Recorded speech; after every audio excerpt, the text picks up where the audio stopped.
Seja bem-vindo ao canal de audiobook KM. Para ter acesso a este e muitos outros audiolivros completos, considere entrar em nosso grupo do Telegram. Basta entrar em contato pelo QR Code na tela, ou pelo link no comentário fixado. O grupo é apenas R$ 12 por mês. E você pode pedir qualquer audiolivro que fazemos. Obrigada! O canal Audiobook KM agradece sua preferência. Esse audiolivro pode conter erros de pronúncia. Livro, Mulher em Queda. Olá! Aqui é a Kelly, sua terapeuta literária especialista em todo tipo de treta. Bem-vindos de volta ao E Agora, leitores, podcast no qual a gente disseca com carinho o seu babado literário predileto e zomba dele um pouquinho também. E eu sou Mika, seu sommelier de fofocas literárias e às vezes televisivas. Sommelier, Kelly ri, mas você nem toma vinho. Quem é que precisa de álcool se a treta de hoje já deixa qualquer um zonzo? Adorei a provocação, acrescenta Kelly. Hoje não vai ser só provocação, vai ser destruição total. Vamos falar de Petra Rose, a queridinha dos clubes do livro e dos mood boards do Tumblr, cuja reputação foi por água abaixo no mundo literário. E se você por algum motivo não viu nada a respeito no seu feed ou estava ocupado demais, sei lá, respirando, a internet se virou completamente contra a autora que antes era reverenciada. E foi pesado, diz Kelly. Pesado mesmo. A autora best-seller em vários países de Uma Coisa Terrível. Esse deve ser o pior título para um livro de todos os tempos, interrompe Kelly. É verdade, diz Mika. É como se ela estivesse pedindo essas críticas, implorando por elas. Enfim, o romance basicamente provocou 1000 debates entre #Team Ash e #Team Caleb, e foi palco da maior disputa entre fãs da melhor maneira possível. Até não ser mais. Kelly quer ter a honra de fazer uma breve recapitulação antes de anunciarmos nosso convidado surpresa? Bem, ela não vai ser breve, mas será um prazer. Vamos recapitular para quem está por fora. Uma Coisa Terrível, pelo padrão dos leitores, não é um livro tão ruim assim. É um romance muito emotivo e lindamente desenvolvido sobre Elise e sua jornada pelo amor, pelo trauma e pela identidade com uma pitada de diversão. É um romance realista que conta com um pouquinho de tudo. O maior choque é que um livro sem qualquer dragão ou feiticeiro tenha feito tanto sucesso. Mas isso aconteceu não apenas por ele ser um romance sexy e barato. Os personagens tinham desenvolvimento e complexidade moral, ou seja, tudo para quem curte fanfic. Já deu para entender. Você gostou? Agora fale logo da melhor parte, diz Mika. Era meu livro preferido, diz Kelly na defensiva. Ele ainda pode ser seu livro preferido. Não depois disso tudo, retruca Kelly. Tá, tem um triângulo amoroso. Elise, Ash e Caleb. Só mesmo quem passou 5 anos fazendo trilha no meio do mato é que não viu pelo menos um meme sobre Ash e Caleb. Tinham fóruns inteiros no Reddit dedicados a esse cabo de guerra de emoções. Mas aí veio a adaptação para o cinema. Mika solta um gemido. Chamar aquilo de adaptação é exagero. Mas a adaptação era promissora e o orçamento era grande. Houve muita expectativa em torno do filme, e o estúdio e a autora, estranhamente, estavam quietos. A gente não ficava sabendo nem das atualizações no elenco, tirando 2 dos protagonistas. Ninguém mencionava nosso querido personagem Caleb. Quando divulgaram o trailer, ele tinha sumido. Simplesmente foi o suficiente para o quase estupim de uma guerra. Mas mesmo assim as pessoas foram assistir ao filme, apesar das preocupações iniciais que se espalharam pelo TikTok, diz Kelly. E das preocupações discutidas neste podcast, completa Mika. Você falava delas todo santo dia. Tá bem, eu era do time Caleb. Enfim, eles tiraram o personagem, tiraram todo o triângulo, reestruturaram a história para que falasse só de Ash e de sua conexão com Elise. Os fãs não ficaram nada contentes. Nem mesmo os fãs do time Ash, pois o que eles iriam fazer com todos os produtos que a autora tinha vendido a eles? Depois do horror que foi o filme, o time Ash nem fazia mais sentido. Usar uma camiseta com #TeamAsh escrito fazia parecer que você não era do time da Elise, quando todos nós éramos do time da Elise. Nós fomos traídos, Mika. Traídos? Pois é, foi traição no nível gritando na chuva toda coberta de manchas de vinho tinto, diz ele. Não quero falar daquela noite. Eu estava chateada. Os dois riem. Tá bem, diz Kelly. Todos nós sabemos como Hollywood funciona e que a maioria dos autores não tem qualquer influência nas adaptações. Alguns poucos têm essa sorte, mas a maioria não. E no começo Petra adotou a clássica tática do "não foi culpa minha". Ela postou no Instagram algo do tipo: "E aí, pessoal, eu não tive nenhum controle no processo criativo. Fiquei tão chocada quanto vocês. E sinceramente a gente acreditou mesmo nela", diz Mika. Por 5 segundos. Até coloquem uma trilha sonora dramática aqui. Vazar uma conversa antiga entre Petra e um dos produtores. Ela não só sabia da mudança como também gostou dela. Isso, e o que foi mesmo que ela disse na conversa? Pergunta Kelly. Tem uma mensagem aqui, vou ler, responde Mika. Você tem razão, muita gente está dizendo que o personagem não é verossímil, então por mim, tudo bem cortá-lo. Talvez o filme fique melhor sem Caleb e o triângulo amoroso. A frase melhor sem Caleb fez as pessoas surtarem, afirma Kelly. Melhor? Melhor? Não dá para simplesmente apagar metade de uma comunidade inteira de fãs e dizer que você estava apenas descartando o que não servia mais. A revolta foi imediata, diz Mika. TikTok, Reddit X, antes conhecido como Twitter, mas na real continua sendo Twitter, foram dominados pelas hashtags #CancelemPetra, #uma adaptação terrível e #uma autora terrível. E é por isso que digo que Uma Coisa Terrível é o pior título de livro de todos os tempos. É fácil demais zombar dele. Fácil demais mesmo, diz Kelly. E agora tem fãs literalmente queimando seus exemplares de Uma Coisa Terrível. Estamos no meio de uma verdadeira rebelião literária. Os leitores se sentem pessoalmente traídos, assim como eu. Ela mentiu pra gente. Preferiu a indústria cinematográfica à intimidade. Que fez seus livros serem importantes e aos fãs que fizeram dela uma estrela. Ela apagou tudo o que nos fez amar o livro para início de conversa. E depois botou a culpa em algumas poucas críticas que recebeu, apesar dos milhares de leitores que elogiavam o livro. Nossa! Isso foi tão comovente quanto o monólogo do Caleb no capítulo 28. Nem fale desse monólogo, Mika, senão vou terminar chorando de verdade. Foi mal.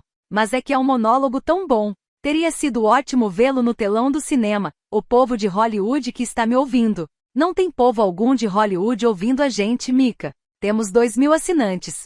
2.000 assinantes fiéis que nunca trairiam a gente como Petra traiu os próprios leitores. E veja só o que aconteceu com ela. Ela levou mais em conta os poucos que eram irrelevantes, e agora até seus fãs mais fiéis lhe deram as costas. Ela traiu a todos nós. Fico até me perguntando, será que Petra Rose sequer acredita nos personagens ou será que ela tem vergonha da própria escrita?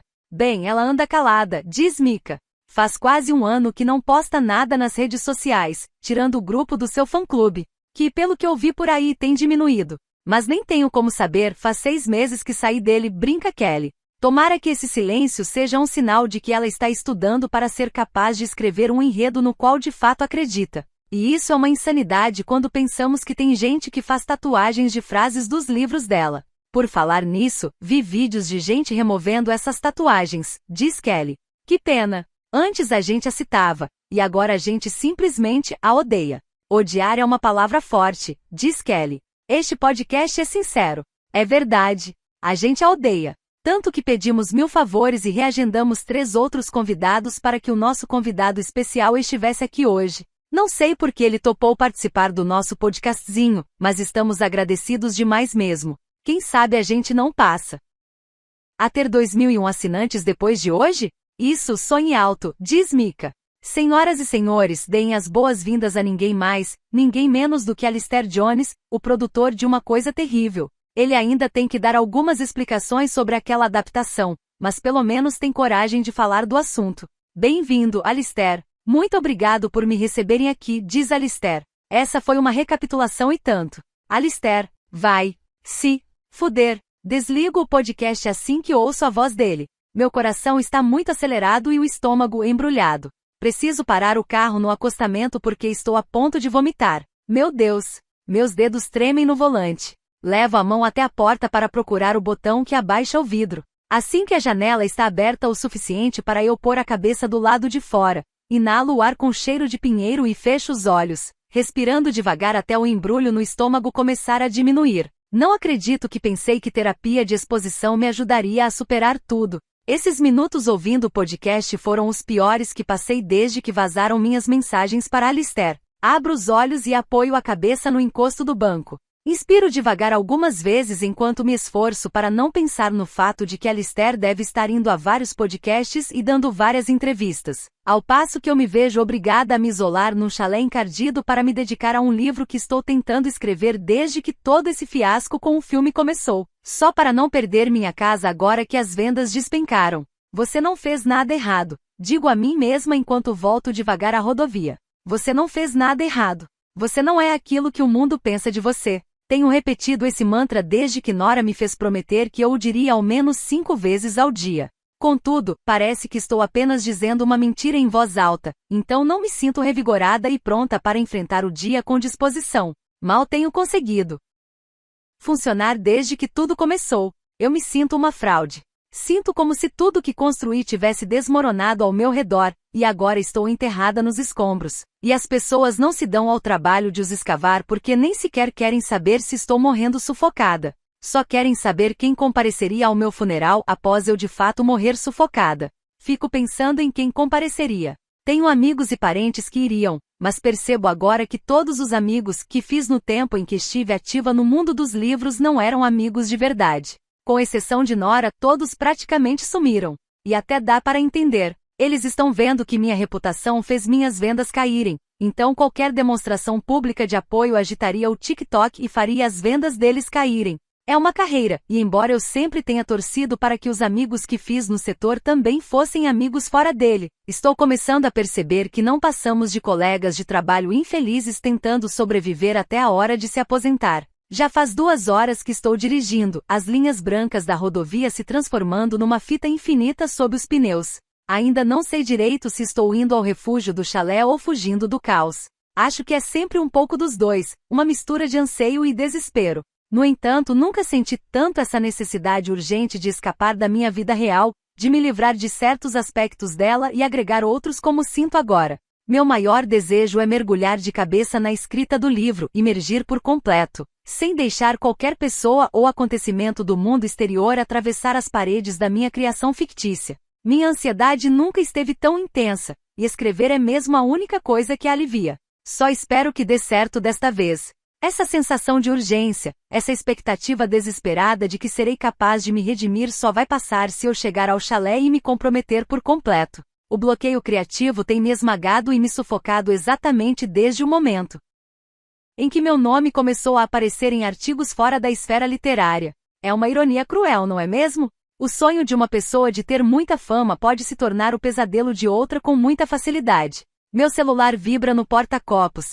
e a tela brilha com mais uma notificação que aumenta minha ansiedade. Desativei as notificações das redes sociais depois que as críticas pesadas começaram. O mundo digital, que já foi uma plataforma para conexão, tornou-se um antagonista implacável, e o único jeito de o silenciar é me retirando dele.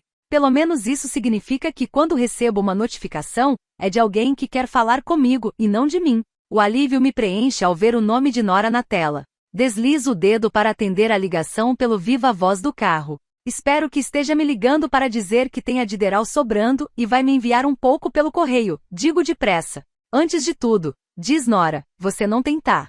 Sou eu quem tem. E segundo, você não precisa de remédio nenhum. O que precisa é de uma boa terapeuta e de uma boa transa. Ela faz uma pausa. Não comigo. Foi uma sugestão, eu não estava me oferecendo. Mas que droga, suspiro. Bem, você ligou num ótimo momento. Por quê? Teve outro ataque de pânico? Eu estava ouvindo e agora, leitores? Petra? Cacete. Solto um gemido. Eu sei. É por isso que eu estava ligando. Queria que você não ouvisse o episódio de hoje. Mas você me disse que terapia de exposição me faria bem. Eu estava me expondo. Eu quis dizer se expor no sentido de voltar às redes sociais. De postar algo. Não para você ir atrás de todo mundo que está falando mal de você e ouvir tudo. Minha nossa. Eu sou sua amiga, não o Satanás. Então você ouviu? Precisei desligar quando Alistair cara de cu começou a falar. Pois é, eu também. Parei o carro no acostamento quando ouvi que ele seria o convidado. Parecia que eu ia vomitar. Caramba! Você está quase chegando na casa alugada? Estou a 10 minutos de lá. Tem certeza de que isso é boa ideia? A voz de Nora crepita no viva voz. Isso o quê? Eu sozinha no meio do mato, tentando me recuperar depois de ter sido escorraçada pela internet inteira? Não tiro os olhos da rodovia. Os pinheiros passam ao meu lado como um borrão, aumentando e se condensando até eu começar a ter a sensação de que eles estão ameaçando engolir meu carro. Não foi a internet inteira, diz Nora. Foi apenas um pessoal mais barulhento com motivações financeiras. As pessoas que fizeram ameaças de morte foram só consideradas interessadas em dinheiro mesmo. Esqueci. Sorriu mesmo sem querer. Elas não te conhecem. Elas ameaçaram queimar seu cachorro, Petra. Você nem tem cachorro. Exatamente. É provável que elas comprassem um filhote para mim, enviassem para minha casa com um laço fofinho, esperassem eu me apaixonar por ele para depois o queimarem. O sinal piora por um instante e a voz dela fica robótica depois para de vez. Que saco. Pego o celular e o aproximo do painel, como se isso fosse melhorar o sinal. Sério, diz ela, a voz voltando no meio de uma frase. Você ainda tem uma carreira, mais ou menos.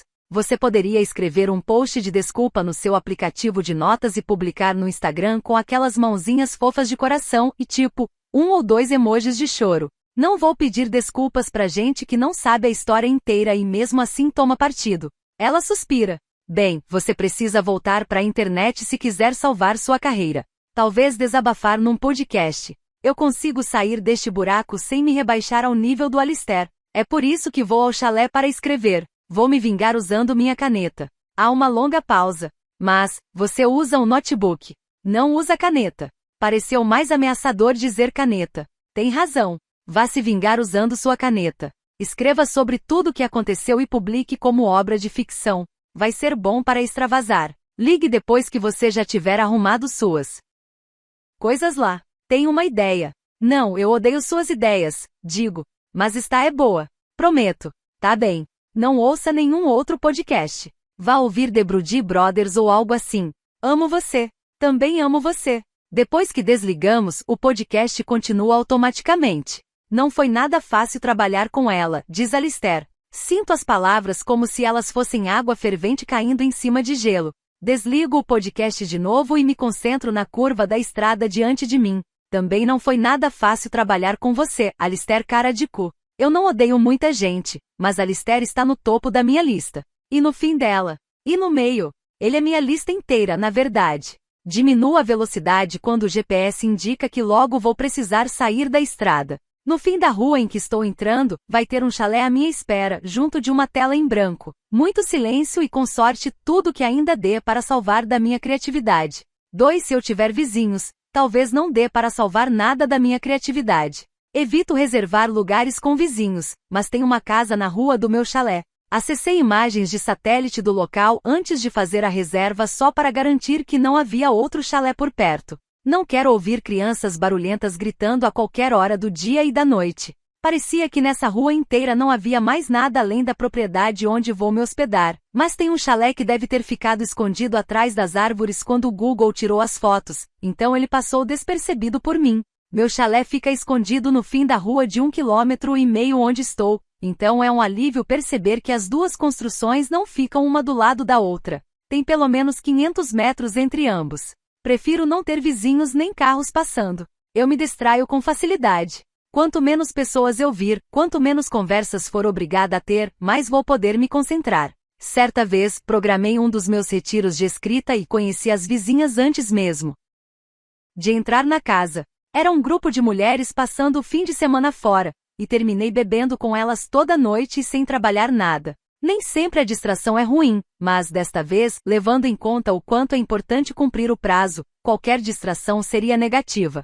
Esse é o motivo pelo qual solto um gemido quando me aproximo da entrada do chalé e vejo um humano. Um humano vivo respirando, no alpendre da propriedade à qual estou chegando. Com tantos avanços tecnológicos, não há absolutamente nenhum motivo para o anfitrião da propriedade vir me encontrar, mas aqui está ele. Nem sequer o conheço e já o acho a coisa mais irritante do mundo. Retiro o que disse. O formato dos corgis é irritante demais. Um corgi parece uma coisa meio incompleta. É como se Deus tivesse começado a criar uma raça de cachorro e tivesse desistido no meio do caminho, deixando-os como um meio termo esquisito. O corpo deles é comprido demais para as patinhas atarracadas, e a cabeça, grande demais para o restante do corpo. É como se eles fossem cair de cara no chão a cada passo. Sempre que vejo um, não consigo deixar de pensar que se trata de um erro cósmico andando com suas 4 patas por aí. Se houvesse um corgi aos pés daquele cara, eu acharia que tinha morrido e ido parar no inferno. O sorriso do homem se abre, e meio que fico esperando o rosto dele se partir ao meio por não conseguir conter tantos dentes. Seus passos animados me fazem pensar que se trata de alguém querendo agradar demais, como se ele quisesse me convencer a fazer a reserva que já paguei meses atrás.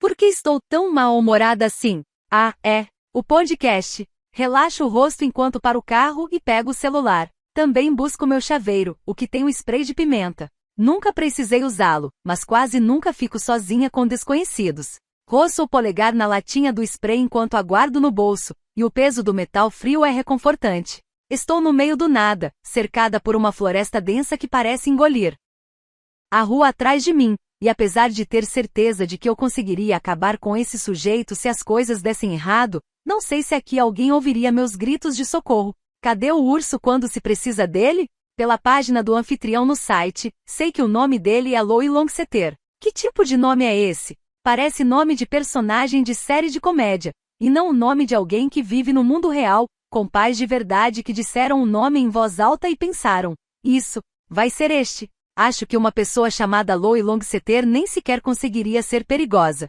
Entretanto, o jeito como ele está parado, como se estivesse me esperando há mais tempo do que deveria, faz com que eu questione essa suposição. Tento imaginar um assassino chamado Louie Longseter. Quase dou risada de tão absurdo que isso seria, mas como sou uma mulher prestes a passar semanas isolada, a ideia de que ele poderia representar uma ameaça fica na minha cabeça como algo indesejado e incômodo, como um carrapicho que não desgruda.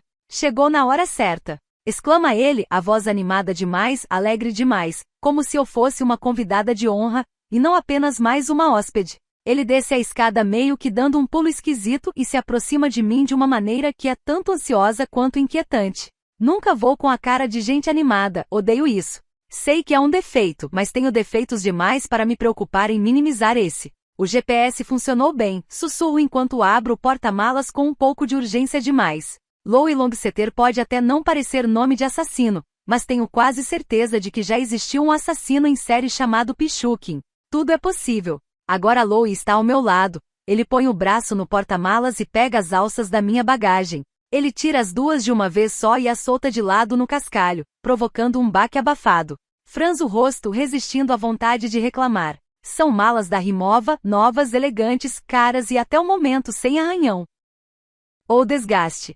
Ganhei de aniversário alguns meses atrás, e esta é a primeira vez que tenho a chance de usá-las. Eu me orgulho de ter conseguido mantê-las em condições perfeitas. Até agora. Eu me abaixo depressa e ponho uma das malas na posição correta enquanto reprimo uma onda de irritação. Louie, alheio a isso, imita meus movimentos e põe a outra mala para cima, mas o vejo arrastá-la enquanto ele se dirige para o alpendre. As rodas arranham no cascalho como unhas numa lousa. Estremeço. Tiro a outra mala do chão e a carrego. Você é a Petra Rose, não é? A tal da escritora? Pergunta ele enquanto me olha por cima do ombro. A tal da escritora? Assinto e sigo logo atrás dele, me esforçando para tentar dar um sorriso educado. Sim, senhor. Estou aqui para me inspirar. No silêncio, acrescento. Tem compras no banco de trás que ainda preciso descarregar, mas prefiro que ele não saiba. Só quero que ele vá embora. Queria que tivesse ido embora antes de eu chegar. É por isso que as propriedades de aluguel têm fechaduras digitais e instruções para fazer check-in sem um anfitrião.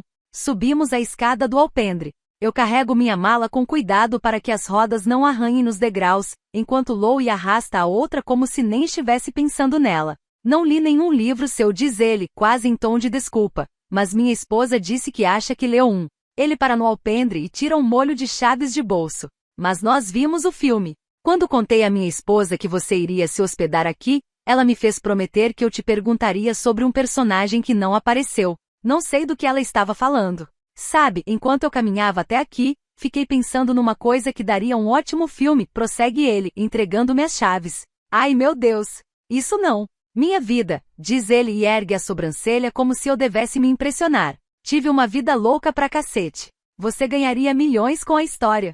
Tenho certeza de que não ganharia.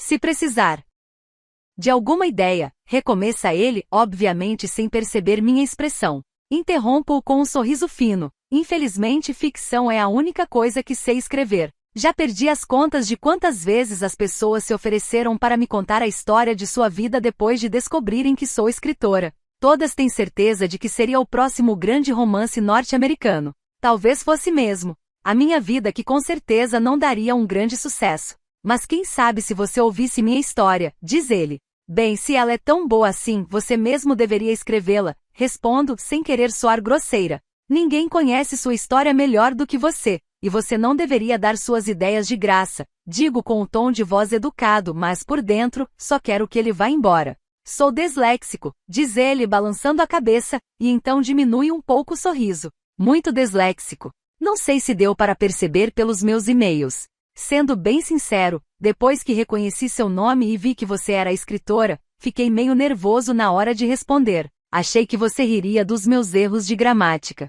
Jamais. Meu pai era disléxico, e ele foi o homem mais inteligente que já conheci. Lois sorri ao ouvir o que eu disse. É difícil pra cacete viver assim.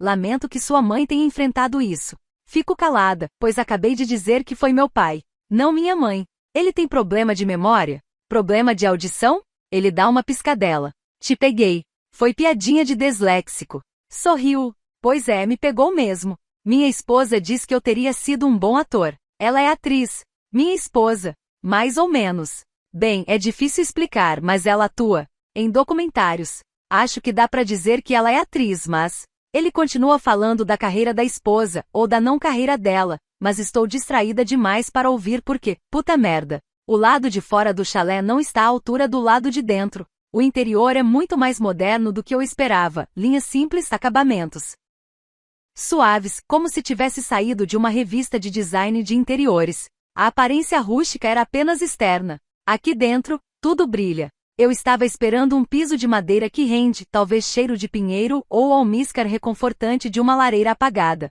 Contudo, em vez disso, sou recebida por superfícies elegantes, luzes fortes e uma decoração simples e minimalista que se costuma ver em lofts urbanos. O piso de concreto polido brilha sob as luzes embutidas que criam uma iluminação clínica. As paredes são de um branco frio e esterilizado, e nelas há grandes pinturas abstratas com molduras caras, tudo escolhido a dedo, intencional demais para um lugar assim. Os chalés tradicionais têm seu charme. Você se intoca neles e fica ouvindo apenas o crepitar da lareira e um ou outro barulho da vida selvagem do lado de fora. Eu esperava encontrar a aspereza das paredes de madeira não lixadas, a sensação de me aconchegar nos braços da natureza, longe do mundo. No entanto, isso aqui parece mais que estou na sede de uma startup de tecnologia, não no retiro de escrita. Expiro pela boca e puxo a mala até a sala, e o som das rodinhas ecoa ruidosamente no espaço aberto. Ouço Lois logo atrás de mim, e quase consigo ouvir seu orgulho enquanto ele me observa assimilar tudo.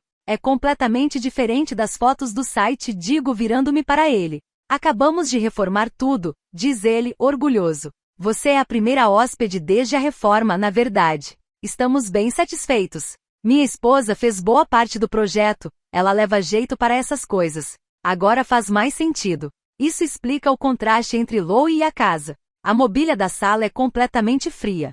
O sofá de couro preto e baixo mais parece uma peça de showroom do que um móvel no qual você se sentaria para ler um livro. Uma mesa de centro de vidro reflete a luz em muitas direções, e suas quinas são tão afiadas que é preciso tomar cuidado para não rasgar o joelho. Até mesmo a lareira que imaginei que teria um ar aconchegante e rústico é apenas um elegante aparelho de gás por trás de uma fachada moderna e delicada. O fogo brilha com uma precisão mecânica que me faz sentir falta do crepitar irregular da madeira de verdade queimando. Sou uma babaca ingrata. Quem é que ficaria triste por se hospedar num lugar tão bonito assim? É só que, não tem charme aqui. Não tem passado. É eficiente sim, mas não parece um lugar inspirador. Parece um lugar para executar tarefas, trabalhar, mas não criar. Sim, eu queria a solidão, mas queria me sentir conectada ao lado selvagem do lugar, à beleza crua da floresta. Em vez disso, parece que fui largada num Airbnb sofisticado, perfeito demais para o processo criativo caótico que eu tinha imaginado.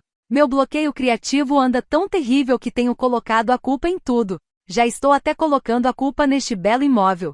Suspiro outra vez. Talvez não seja o lugar que eu queria, mas, a considerar meu mau humor, acho que qualquer coisa que viesse me deixaria rabugenta neste momento. O lugar é ótimo. Digo, dando a Lois ao menos parte da reação que ele devia estar esperando receber. Vou dizer à minha esposa que você amou, fala ele. A gente mora aqui na mesma rua, sabia? Você deve ter visto a casa, na verdade. É a única outra casa da rua, acrescenta ele e fixa o olhar em mim por tempo demais, como se esperasse que eu pedisse mais detalhes. Assinto e torço para que isso baixe e ele não fale mais nada. Sei que está aqui para trabalhar, prossegue Lois, mas se não estiver ocupada demais, você poderia vir jantar conosco algum dia desta semana. Minha esposa adoraria conhecê-la.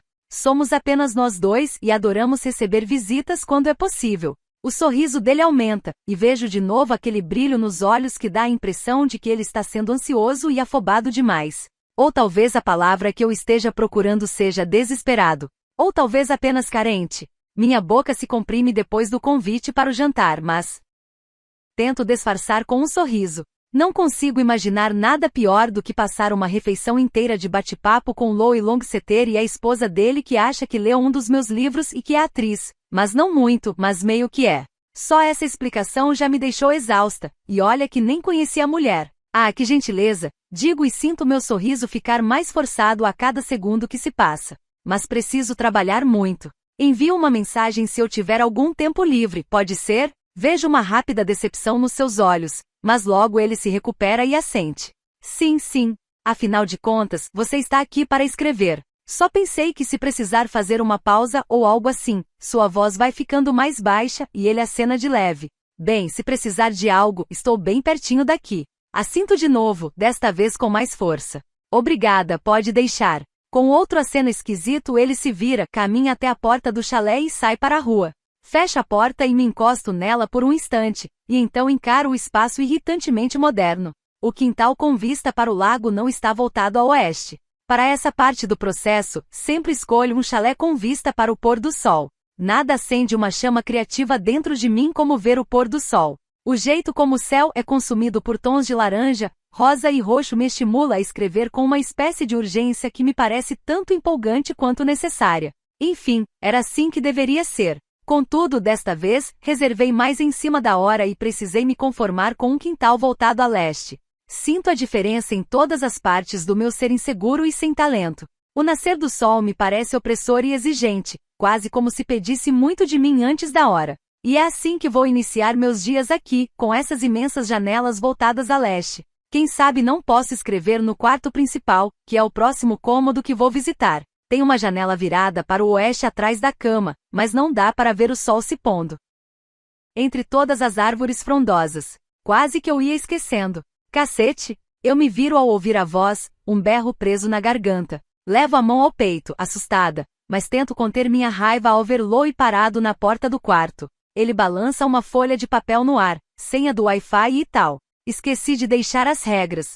Ele deixa a folha no aparador ao lado da porta do quarto. Como já falei, você é a primeira hóspede desde a reforma, então devo ter esquecido uma coisa ou outra. É só me avisar se tiver algum problema, se algum eletrodoméstico não funcionar ou, obrigada, digo com rispidez. Eu me viro a partir de agora. Lois assente, mas metade de seus dentes some no meio de algo que na maioria das pessoas, ainda seria considerado um sorriso. Entretanto, no caso de Lois, é como se ele tivesse fechado a cara. Merda pra você, diz ele. Ou, o que quer que se diga a escritores. Ele começa a se dirigir à porta do chalé. Merda com a caneta? Merda com o teclado? Ele continua a sussurrar outras opções enquanto fecha a porta depois de sair. Odeio o fato de que ele sabe quem sou e o motivo de eu estar aqui. Era melhor não ter feito a reserva usando meu nome profissional, mas o tenho usado por tanto tempo que daria muito trabalho mudar tudo para um nome que não fosse o que uso como autora. Não consigo escapar de mim mesma e do meu nome reconhecível nem quando se trata de um homem mais velho que meu pai e que mora no meio do nada. Por mais que eu tente fugir do fato de que sou Petra Rose, estou aqui, estou ali, estou na porra de todos os lugares. Na capa da revista People no programa e News, no site TMZ, em podcasts com apenas 2.000 seguidores. Bem, se é isso que paga as contas. Tenho certeza de que eu estaria fazendo exatamente a mesma coisa, mesmo que escrever não tivesse dado certo como deu. E cacete, eu tenho seguidores, eu deveria monetizar minhas redes sociais e começar a falar mal de mim mesma também. Acho que ganharia mais dinheiro me xingando do que sendo eu mesma. Sempre tive medo de que isso acontecesse. A perda da anonimidade. Contudo, acho que nunca imaginei que seria nesse nível. Comecei a escrever por pura diversão. Era uma necessidade. Uma maneira de escapar quando minha vida real se tornava caótica. Eu ficava empolgada e os leitores se empolgavam. Eu escrevia sobre o que quer que eu quisesse. Lutadores de MMA gostosões, alienígenas atacando a Terra, fazendeiros se apaixonando por garotas da cidade. 17 livros depois, meu nome era conhecido, as contas estavam sendo pagas e a vida era boa. Parecia que eu estava no topo do mundo. Infelizmente a gravidade puxa todos nós de volta para baixo. E caramba, caí feio. Foi como se alguém tivesse cortado meu paraquedas e transmitido minha queda ao vivo pela televisão para o mundo inteiro ver. E é por isso que estou em apuros. Atrasadíssima num prazo com a hipoteca da casa vencida. E sabe qual é a cereja do bolo? O bloqueio criativo. 3. Quero que o bloqueio criativo vá à merda. Está escuro demais lá fora, estou deprimida e não progredi nada. E estou com fome e zangada. Passei as últimas 8 horas resmungando, frustrada com absolutamente tudo e nada ao mesmo tempo. Quando não consigo ser produtiva, viro a maior chata. É por isso que preciso ficar sozinha quando escrevo. Estou poupando todos que eu amo da ira que sinto quando estou com bloqueio criativo. Já estou com saudade dos crepúsculos no meu chalé de sempre, do dia acabando devagar, da maneira como o cair da noite de lá levava à reflexão e a uma contemplação serena. Aqui, contudo, sem o crepúsculo, é como se minha inspiração esvaecesse junto da luz, e só me resta tentar agarrar as sombras que se recusam a virar pensamentos coerentes. Sim, o sol e a ausência dele estão levando a culpa pela minha falta de talento como escritora. Também já botei a culpa no clima, na minha saúde digestiva, em Mercúrio retrógrado, na cafeína e nos homens.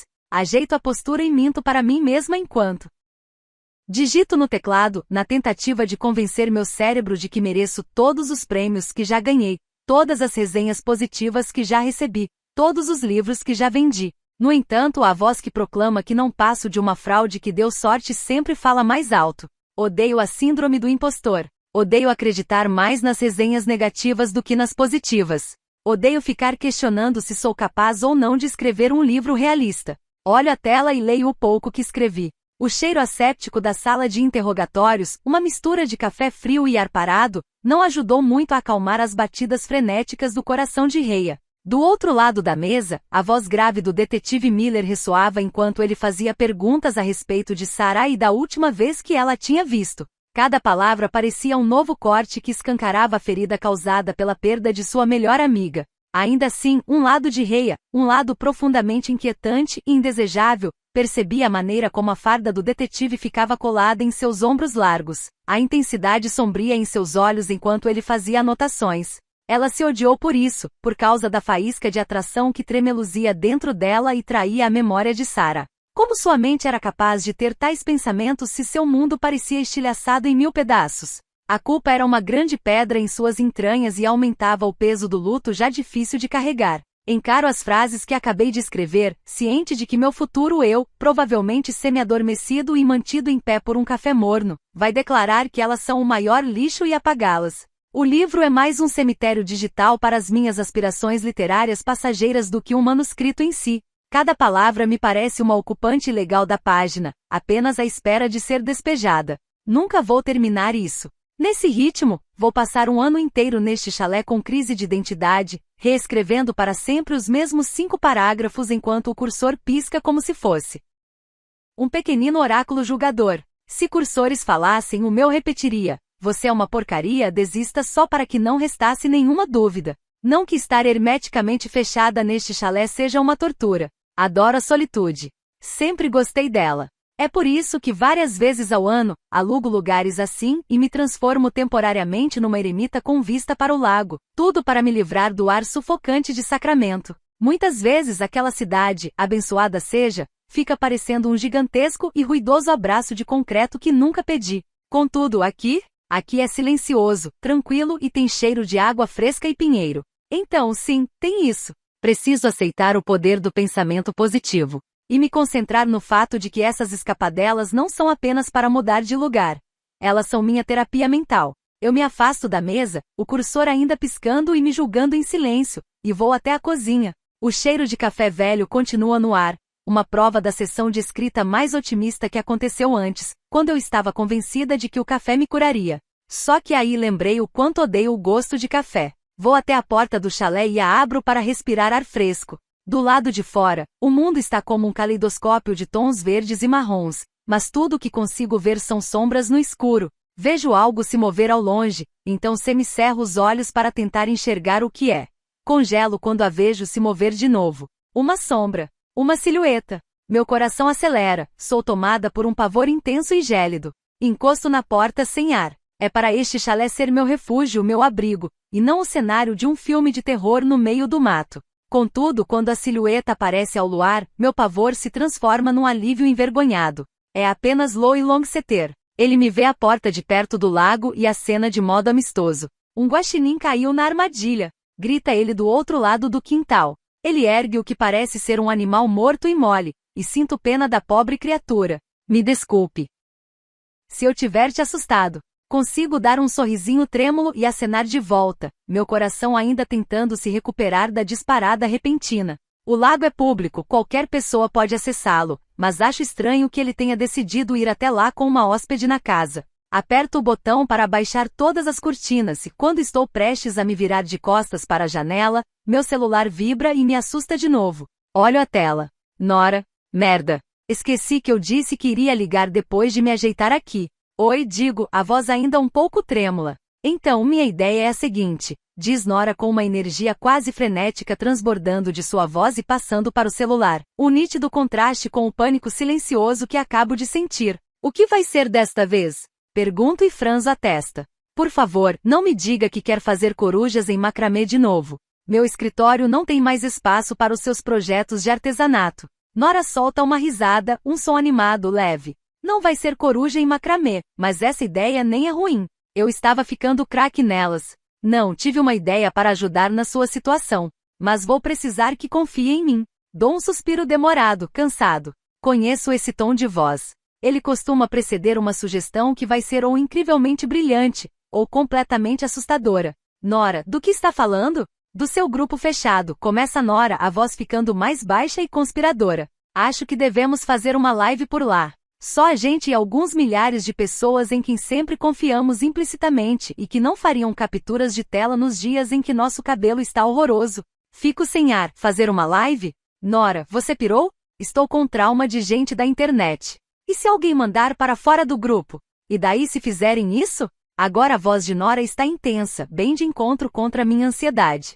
Francamente, Petra, você precisa parar de ligar tanto para tudo. Você acha que outros escritores famosos ligam para as redes sociais?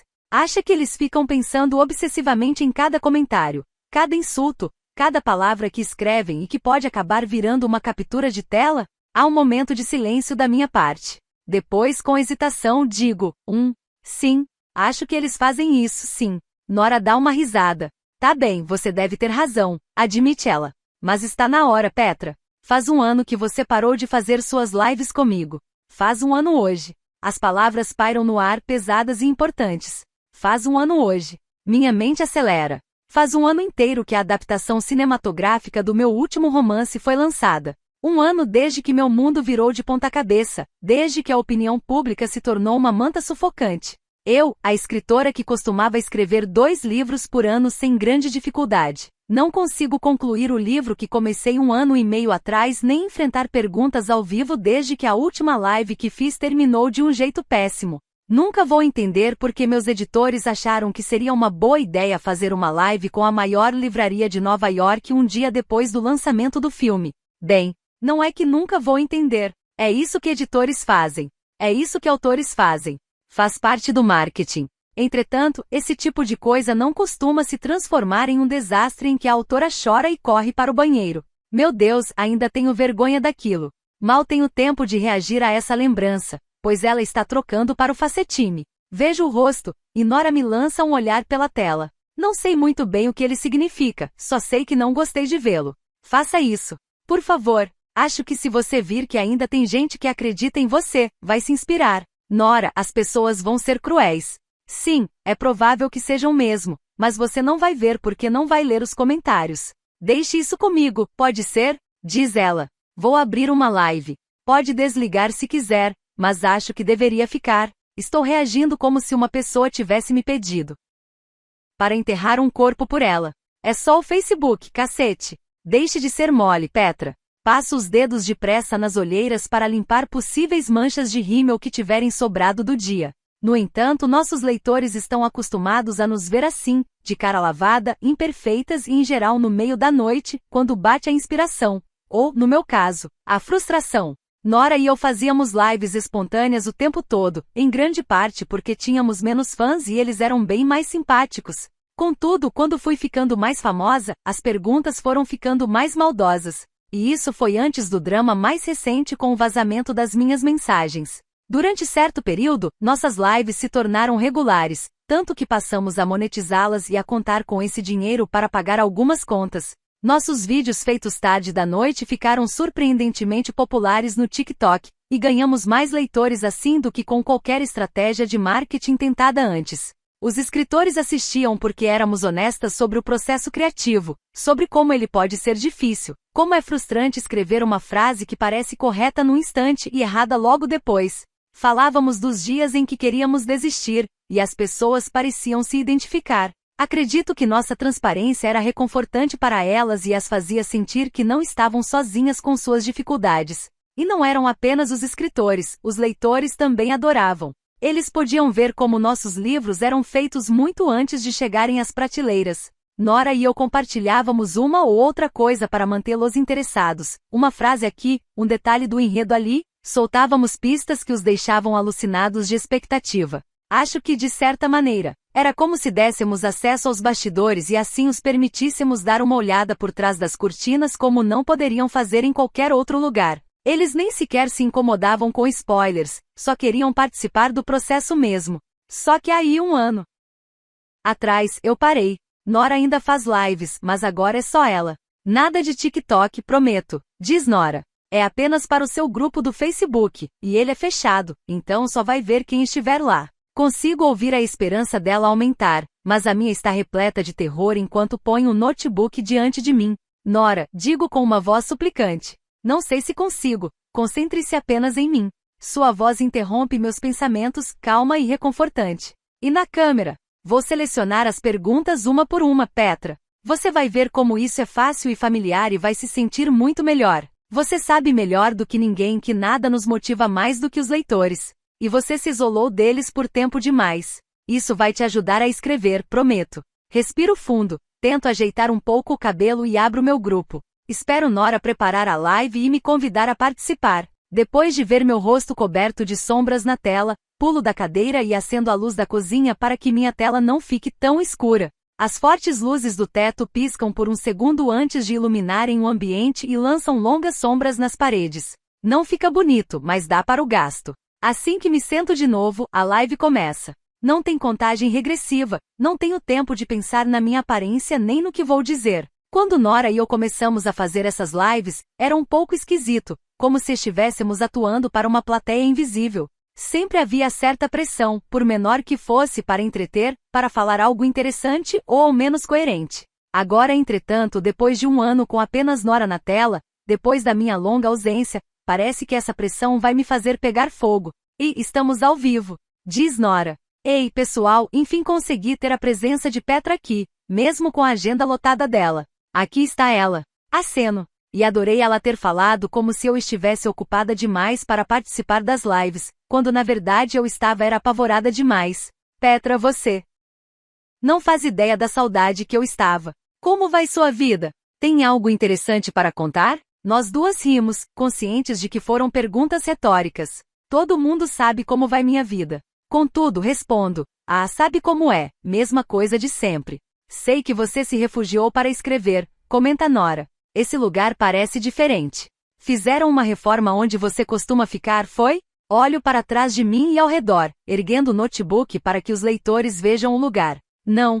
Desta vez, precisei escolher um local do outro lado do lago. Mas vejam só este lugar. É incrível. Uau! Você devia ter me convidado, diz Nora. Você sabe que a gente nunca trabalha quando estamos juntas. Pois é. Mas isso é culpa sua. Você está sempre botando alguma série de crime viciante, e aí a gente fica assistindo a um episódio atrás do outro, e quando vamos ver, os dias passaram e nossas férias acabaram.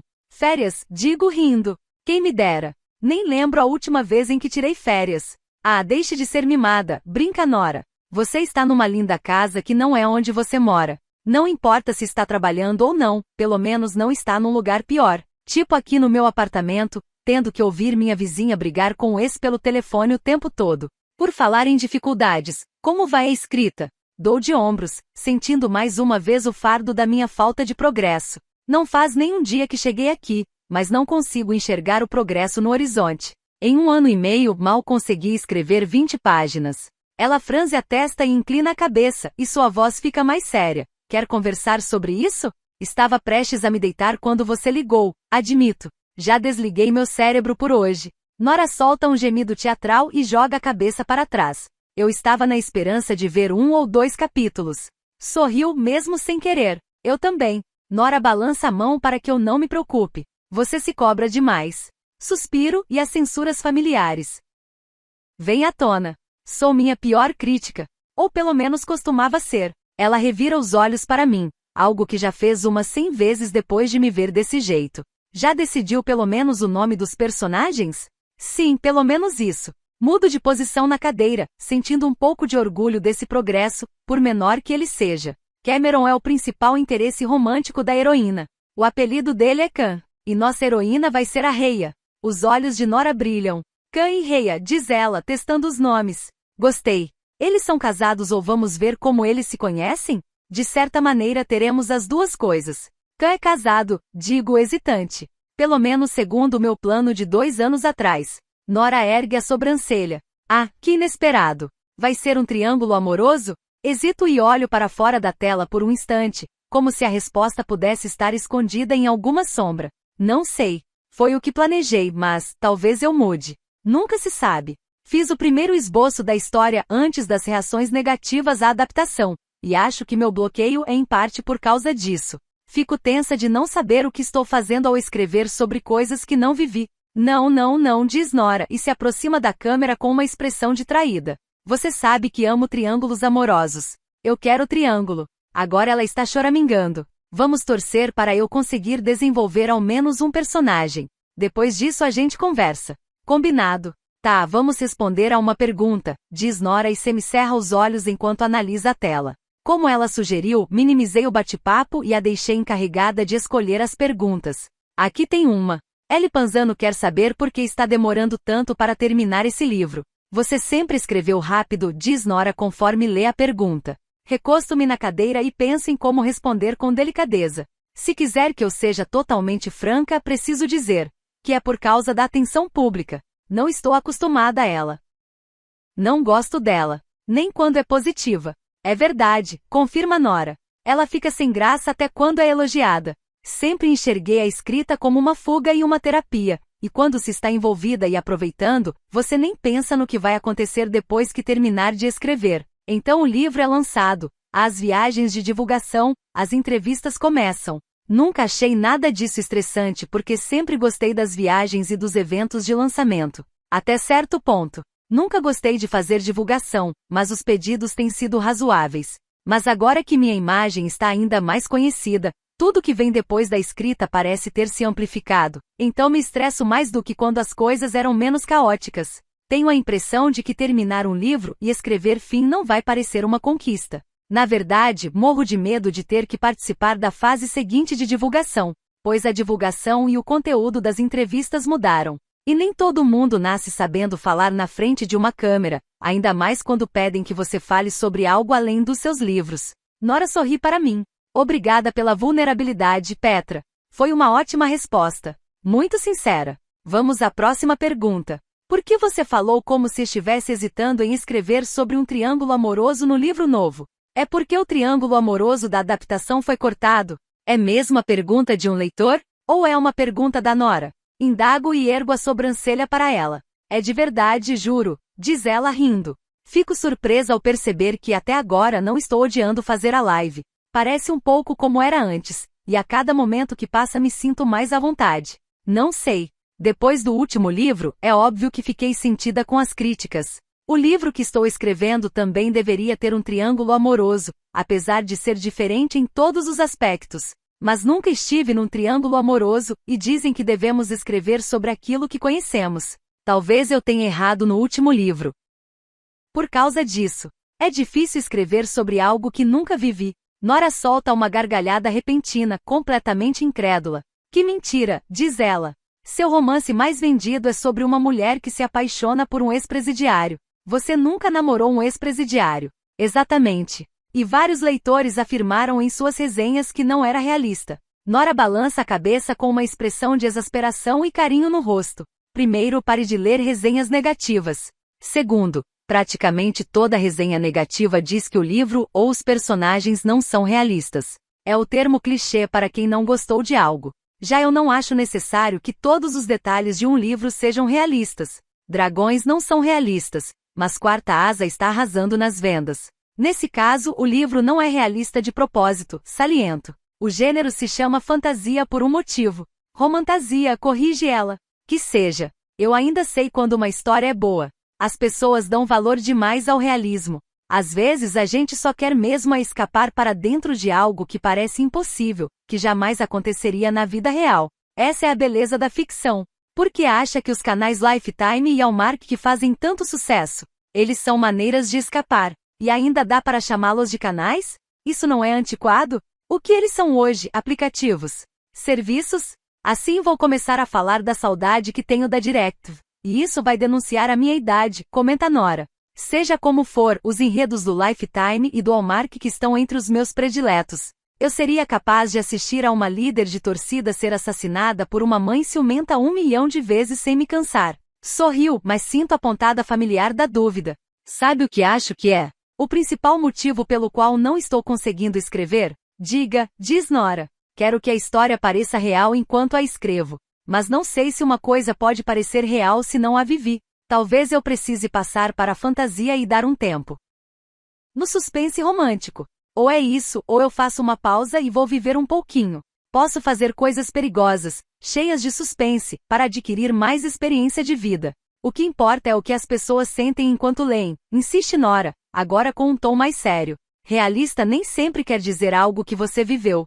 Basta que os leitores sintam que é possível. É o que você faz, Petra. Você faz as pessoas acreditarem no impossível. Assinto assimilando as palavras, apesar de não estar muito convencida. Entretanto, com Nora é assim. Ela sempre acredita em mim, até quando eu mesma não acredito. E talvez isso seja o suficiente para que eu siga adiante por mais um dia.